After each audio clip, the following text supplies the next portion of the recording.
a municipal, like the buy that you get on the front side of a vehicle. You can do that via either state contract pricing or through cooperatives. In particular, in southeastern PA, we see PA co-stars tremendously used. So it's funny because the way you're able to buy a vehicle is largely similar to the way Enterprise Rent-A-Car can buy a vehicle. We buy over 1 million vehicles a year. We have a tremendous amount of purchasing power as a result of that. So our upfront discount is actually very similar to what you guys could potentially leverage. And so what we've done is been able to show folks on how to take advantage of that versus letting it kind of slip through. And so what we typically see, now you guys are in much better shape than most, so I will preface that. But what we typically will see in the municipal space is low mileage, but you can't always look at that because there's engine hours and there's idle time and whatnot.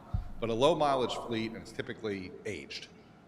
And so what ends up happening is you're not the municipal client is not maximizing the right hold strategy in terms of how long you put a vehicle in service for, when you take into consideration what you could then go and get equity back for it in return. So when we looked at your fleet in particular, you're holding fleet on average about 6.5 years is really what it would take you to kind of cycle through the fleet. And this is not the entire fleet, mind you. This is, I think we got a list of about 39 vehicles, and we put like 31 where we think we could really kind of adopt this strategy. There's some 1.5 tons that maybe dump trucks or whatnot that is a little bit of not that we wouldn't help you with that, we just wouldn't necessarily shrink your hold on that particular type of vehicle because of the investment required into putting in like a dump truck on the back of that particular type of vehicle.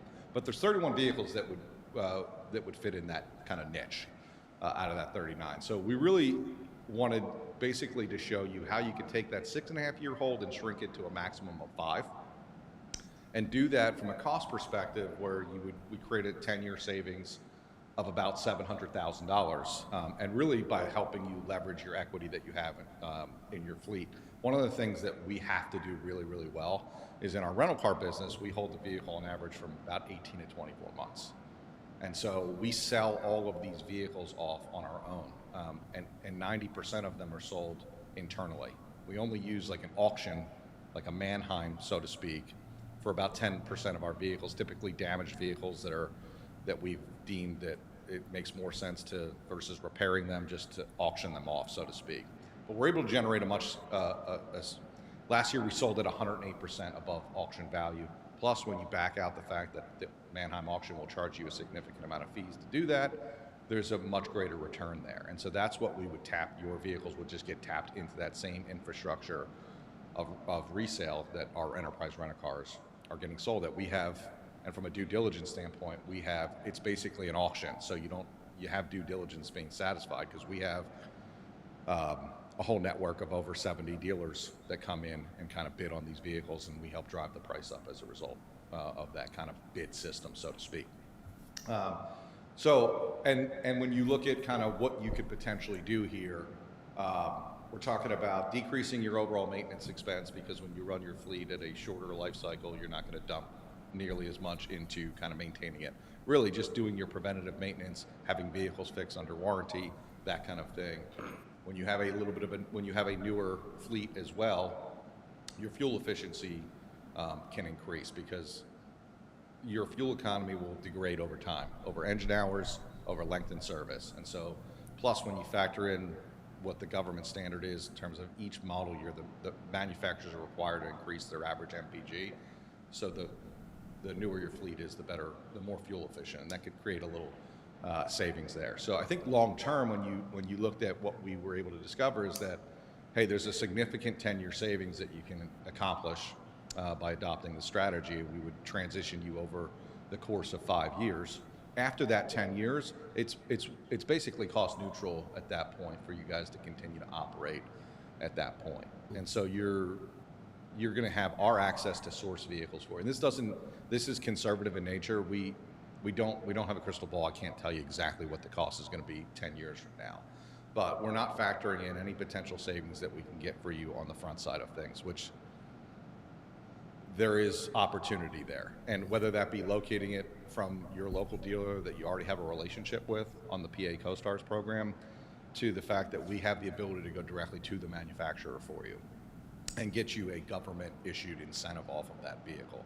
And so sometimes if inventory is light, and we've seen that especially the last couple of years since the pandemic, that a lot of these dealerships, because their inventory was reduced, they don't have as much of an appetite to kind of give a good discount or have availability because they're taken away from allocation that they're missing. So we have multiple ways that we can help you on that acquisition front. But we would do all of the sourcing and the strategy for you because we're not married to any particular manufacturer. The reason why you bring someone like ourselves in, we're a consultant, so our job is to advise you.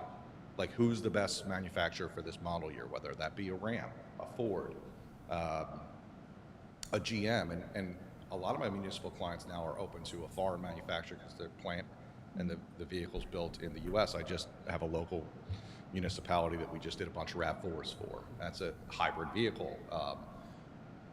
From a sustainability standpoint, really good from a fuel economy standpoint, and they can run that vehicle for free. We talked about doing that here with some of your vehicles, that application would make sense. The reason why I say you can run it for free is because your upfront buy is so good, and the resale value after 12 months is a lot of times more than what you paid for it. So that helps offset like a police vehicle when you have to put $15,000 in upfit and getting it lighted and striped and whatnot. So that's the type of strategic, proactive asset management you would get with us, is we're going to help advise you every single year on what the best vehicle is, how long you should run it for. Ultimately, it's your decision. We're going to be able to give you that market expertise and advice. And ideally, you're going to get less downtime. You're going to have a safer fleet too. Some of your vehicles are predating. You only have one that is older than 10 years, but that predates electronic stability control. It's one of the biggest technological advancements from a safety perspective that in the history of the automotive industry. And then 2018, they had backup camera become standard. That helps reduce a lot of liability, a lot of collision. So you have opportunity in your 6-year and older bucket as well. I will stop there and give you guys the opportunity to ask some questions. Any questions at the moment? I don't think I have any right at this moment. We do have sustainability initiatives, like you maybe heard the presentation just before, you guys, but you would work with us to procure any type of fuel efficiency, vehicle that we were looking for, be it hybrid, electric, or whatever. Absolutely. So hybrid for sure, right away, we'd look to try to help you with that, because I think that's you can instantly flip the switch on that one. The electric vehicle segment, we would help you. So we partner with a third-party company called Q-Merit, and they can come in and do a whole business plan to see, okay, what vehicles could you apply this to? What would it make sense from an operational standpoint? What's the infrastructure required investment, capital investment that you're going to need to do that? Does it make sense financially? So we can help you get there, advise you, go slow if you want. We can go quick if you want. We have not seen a tremendous amount of mass adoption from electric transition yet in the municipal space, or really just in general, but we are on the forefront of that, and we have a lot of experience doing it because we do have clients running. We're actually working with Domino's, and they went to an all-electric vehicle delivery system. We delivered, I think, 7,000 Chevy Volts or something. Was it last year or the year prior to that? So we've got a lot of experience and market expertise with helping you get there, and resources.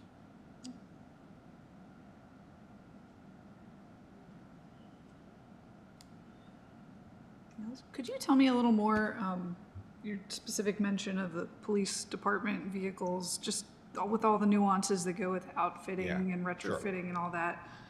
Do you have many municipal clients that use you for police fleets, and just some of the specifics of? I would say most. I don't know any on the top of my head that don't use us for police. Okay. So we have a tremendous, and it's a great question actually, because I didn't touch on that. Some of the upfitting expense, there's opportunities there sometimes from what you're paying, because you may get a PA CoStars right on the vehicle, but then if a dealer's doing it or a third-party vendor's doing it, there's a township in South Jersey that was using a vendor for their public works trucks. They were putting a Western plow and a light bar on there, and they had a vendor that they used. We just shopped it for them, and we found the exact same pieces of equipment for $2,300 less. Turns out that provider that they were using wasn't a Western direct suppliers, so there's a markup on there. So that's some of the stuff that we can help you with. Now, we don't want to rock the apple cart too. Like, so police, to your point, very nuanced upfit, and they've got to have that done the right way. So it's not always about costs in that particular scenario. So we would, if you have a current vendor that you're currently working with, you're happy with, we're just going to come in there and help you kind of finance that in our program, and get it done the right way, and have it logistically coordinated where we secure the vehicle, we get it to the upfitter, and then it gets here ready to be put on the road. And we would just use your same build. Now, I've had some other townships that weren't like thoroughly happy with their vendor or even their setup. And because we have 60 municipalities, part of what we do is plug you into some of the same best practices that some other local townships or cities are using and vendors that they're using. And so that we're able to kind of bring that to you. Plus, that's where we pull your purchasing power too, because if we're going to a dealer, if we're going to an upfitter, while the appetite hasn't remained as strong to compete and get discounts from whether that be a dealership or a vendor, when we come, we're not just coming with Uwchlan Township, we're coming with 60 other clients. So there's some folks that still have, like, view that as attractive, that they know they can push volume out of. So we help and plug you into that network there to help you get the best upfront buy. Okay, great, thank you. I don't think we have any other questions right at the moment. All good.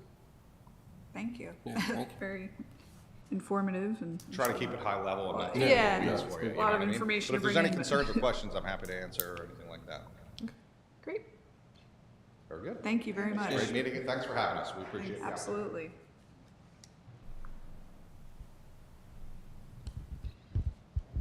All right, we'll move along to number 3, which is our July business agenda review. It's a fairly short one. Other than the usual reports, we'll have a public hearing about a Verizon cable franchise renewal. So if there's any members of the public that have concerns or issues with Verizon that we want to make sure that we're addressing through the cable franchise renewal, they can voice those. We'll have permission to advertise an ordinance establishing speed limits on Pickering Way. When we did the Pickering Creek Industrial Park last month, we realized that there was a small section of Pickering Way that was excluded from that. Two ordinance considerations for adoption. You always stop at Wharton and Rice, and then an amendment to section 50811 of the zoning ordinance regarding town centers. Adoption of the youth volunteer program policy, which we had gone over last month, and then authorization for the township manager to enter into a contract with Monarch Staffing for some temporary staffing services. That's it. Great, any board questions or comments on any of those items? Nope. So it's okay if I miss. I'm glad it's a light agenda. I don't think anything too complicated.